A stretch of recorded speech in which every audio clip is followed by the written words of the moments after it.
નમસ્કાર વિદ્યાર્થી મિત્રો, કેમ છો બધા? એકદમ મજામાં છો ને? પહેલા તો આપ સૌને નવા વર્ષના સાલ મુબારક. તમે બધાએ અત્યારે દિવાળીનું વેકેશન માણ્યું. હવે આપણે બીજા સત્રનો અભ્યાસ શરૂ કરવાના છીએ. ત્યારે આજે આપણે સંસ્કૃતની અંદર પ્રથમ પ્રકરણનો અભ્યાસ કરીશું, જેનું નામ છે પ્રકરણનું મમ અંગાની, એટલે કે મારા અંગો.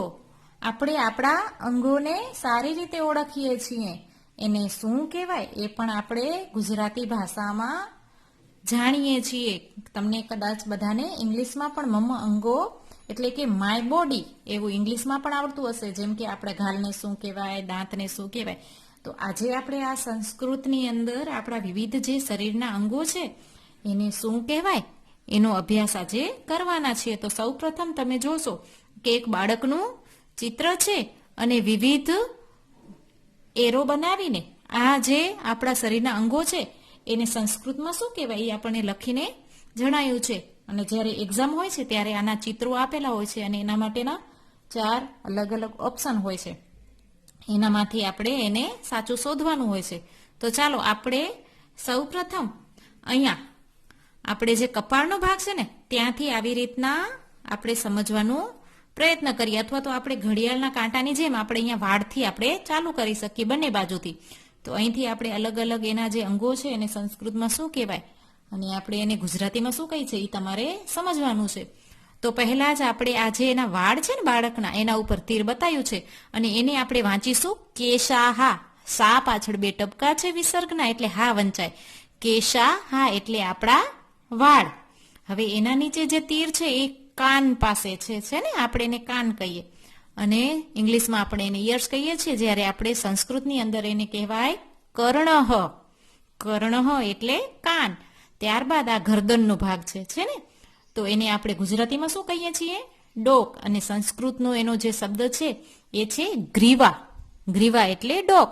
ત્યારબાદ એના હાથનો જે આખો ભાગ છે એનું તીર કરીને બતાવ્યું છે એને આપણે હસ્તઃ. હસ્તઃ એટલે આપણો હાથ. હવે એના નીચે તમે જોશો તો એક હથેળી છે, એને પણ સ્પષ્ટ કરી અને સંસ્કૃત ભાષામાં શું કહેવાય એ અહીંયા લખ્યું છે કરતલમ. કોઈ પણ કાના માત્ર નથી, કરતલમ. જો આટલો ભાગ પૂછાય હથેળીનો અને તમને કે આને શું કહેવાય પૂછે એવું, તો આપણે એને કહીશું કરતલમ. કરતલમ એટલે આપણી હથેળી, આ બધી આંગળીઓનો ભાગ જે છે. હવે એનો જે પગ છે તો એનામાં તમારે આ ખાસ યાદ રાખવાનું છે કે જ્યાં આપણે શૂઝ પહેરતા હોઈએ ને, આપણે મોજડી પહેરીએ કે બૂટ પહેરીએ, આપણો જે આ પેનીનો ભાગ છે આટલા ભાગને ચરણ કહેવાય. આપણે જ્યારે કોઈના આશીર્વાદ લઈએ છીએ ત્યારે આપણે એમ કહીએ છીએ ને ચરણ સ્પર્શ કર્યા. તો આ જે આટલો ભાગ છે એને ચરણ કહેવાય. શું કહેવાય? ચરણ. જેનામાં આંગળીઓ અને પગનો પંજો આખો આવે. જો તમે આનામાં આ ભૂલ કરી મૂકો અને આ જે ભાગ છે આ બધો આને પગ કહેવાય. પગને સંસ્કૃત માટે શબ્દ છે પાદહ. આથી અહીંયાથી કરી અને ઉપરનો ભાગ છે એ પગની અંદર આવશે એટલે એને પાદહ કહેવાશે. અને જ્યારે આ પંજાનો ભાગ છે ત્યારે એને ચરણહ કહેવાશે. આ બંને એકબીજામાં જતા ન રહે એનું તમારે ખાસ ધ્યાન રાખવાનું રહેશે. હવે આપણે એના કમરના ભાગ પાસે આપણે આવીએ તો આ બાળક છે એ એનું પેટ છે, બરોબર છે? સ્ટમક કહીએ ને ઇંગ્લિશમાં, એને સંસ્કૃતમાં શું કહેવાય?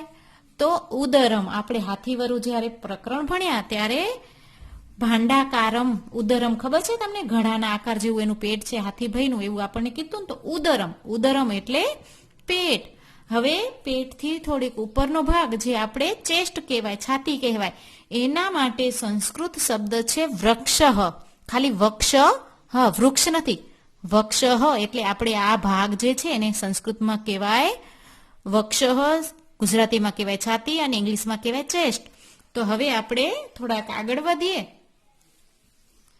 તો તમને આપણે આ જે મોઢું છે, બરોબર, એને પાસે તીર મૂક્યો છે તો આપણે એને કહીશું મુખમ. મુખમ એટલે મુખ અથવા તો મોઢું.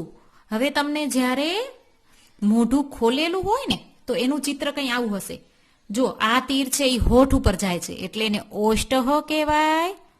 અને જ્યારે દાંત બતાવતા હોય ત્યારે તીર ઉપરથી બતાવશે અને તમને આમ પૂછશે, આવી રીતના નહીં હોય. આ બંધ હશે અને આવી રીતના તીર હોય તો તમારે દંતાહા લખવાનું, અને જો આ બાજુ આમ તીર હોય તો તમારે ઓષ્ટહ લખવાનું. એટલે ઓષ્ટહ એટલે આપણા હોઠ અને દંતાહા એટલે આપણા દાંતો બધા. તો એનાથી આપણે ઉપર આ મુખના બંને પેટા વિભાગની અંદર આવશે અંગો, પેટા અંગો છે. હવે એના ઉપર આપણું જે નાક છે તો એને સંસ્કૃતમાં શું કહેવાય? ઇંગ્લિશમાં ખબર છે ને, નોઝ કહેવાય. Okay, very good. પણ એને સંસ્કૃતમાં કહેવાય નાસિકા, જેનામાંથી આપણે ઓક્સિજન લઈએ છીએ, શ્વાસ લઈએ છીએ, તો નાસિકા. હવે આપણે આંખનો જે ભાગ છે એના ઉપર પણ આપણને તીર બતાવ્યું છે, તો એને આપણે શું કહીશું? નેત્રમ. અને જો ચશ્મા માટે શબ્દ છે ને ઉપનેત્રમ, નેત્રની ઉપર રાખવાની વસ્તુ, તો આના આંખ માટે સંસ્કૃત શબ્દ છે નેત્રમ. હવે અહીંયા જે ઉપર આપણે ચાંદલો લગાવીએ અથવા તો સ્વામિનારાયણનું ચિહ્ન બનાવીએ, તો એ બધો જે ભાગ હોય એને શું કહેવાય? લલાટમ. આપણે ગુજરાતીમાં એને કપાળ કહેવાય ને, કપાળ. તો આ બધા, હવે આ બાજુ તમને એક અલગ ચિત્ર આપ્યું છે. મોઢાના જો પેટા અંગો કેટલા છે? એક તો મુખમ, મુખમની અંદર ઓષ્ટહે આવી શકે, દંતાહા આવી શકે, અને જીભ જ્યારે બતાવેલી હોય ત્યારે જીહવા. શું લખવાનું આપણે? જીહવા. એનો જે 4 કેટેગરી હોય ને અલગ અલગ, એનામાંથી જે આપણે પસંદ કરીએ તો એના માટેનો જે શબ્દ છે એ જીહવા પસંદ કરવાનો. જો જીભ નીકળેલી હોય ત્યારે, અને તીર નીચેની બાજુ હોય તો ઓષ્ટહ, ઉપરની બાજુ દાંત ઉપર તીર બતાવ્યું હોય ત્યારે દંતાહા. તો આવી રીતના બાળકો આપણે જોયું કે સાવ સહેલું પ્રકરણ, માત્ર આપણે ચિત્રની મદદથી જોવાનું અને સમજવાનું. તો એકદમ આપણા બધા પ્રકરણ કરતા સાવ સહેલું એવું આપણે આ જે ચિત્ર છે કે ચિત્રની મદદથી આપણે એના સાચા અંગોના સંસ્કૃત નામ શોધવાના હોય.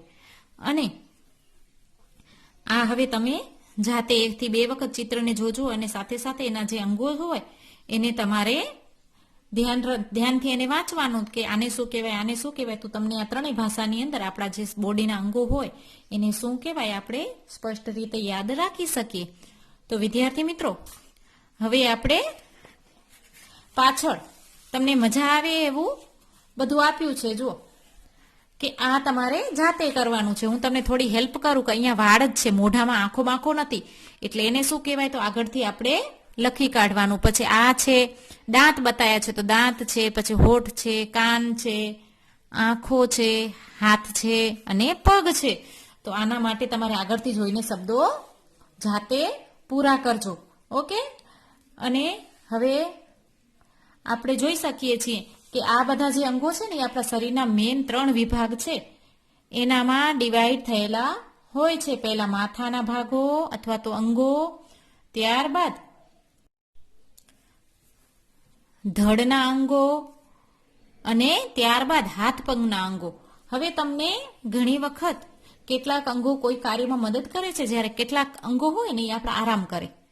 તો તમે જોયું હશે કે જ્યારે તમે વોલીબોલ રમતા હશો ત્યારે તમારા હાથ છે એ એકદમ વધારે એક્ટિવ હશે, પગ એક્ટિવ હશે, બહુ નહીં દોડતા હશે સાથે, પણ સૌથી વધારે કસરત આપણા હાથ કરતા હશે.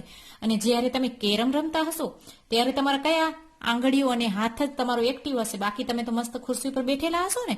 તો આવી રીતના આપણા શરીરના મેન 3 મુખ્ય જે ભાગ હોય એનામાં આપણા શરીરના અંગોને ડિવાઈડ કરેલા છે.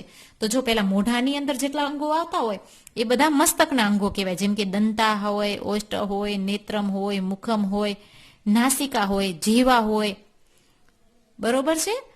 એવી રીતના આપણે આ બધા જે અંગો છે એ અહીંયાથી શોધી અને અહીંયા મૂકવાના છે. આપણે ઉપર એને આપ્યું છે વર્ગીકરણમાં કે ભાઈ મસ્તકના અંગો આનામાંથી કયા છે. આપણા મોઢા સાથે જેટલા જોડાયેલા હોય તો એ બધા અંગોને આપણા મસ્તકના અંગો કહેવાય. હજી આમાં લલાટમ નથી તો એ પણ તમારું એનામાં હોઈ શકે. હવે ધડ એટલે તમને ખબર હોય કે આપણે આ જે પગથી ઉપરનો ભાગ અને ગરદનથી નીચેનો જે ભાગ છે એને ધડ કહેવાય. તો આનામાંથી ફક્ત 2 જ છે, વક્ષ એટલે છાતી અને ઉદરમ એટલે પેટ. આ 2 ધડના અંગો છે. અને હાથ પગના જો અંગો આપણે શોધીએ તો ખાલી હાથ પગના અંગોની અંદર હાથ છે અને પગ છે. બરોબર છે? બીજું ખાસ આનામાં ચરણ જે છે એ તો ચરણ એનો એક વિભાગ જ છે.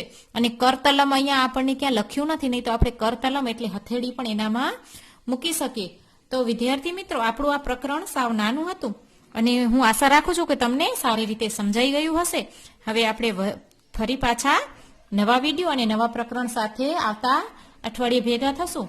ત્યાં સુધી આપ સૌ મને રજા આપશો. આવજો બધા. આપ સૌનો ખૂબ ખૂબ આભાર.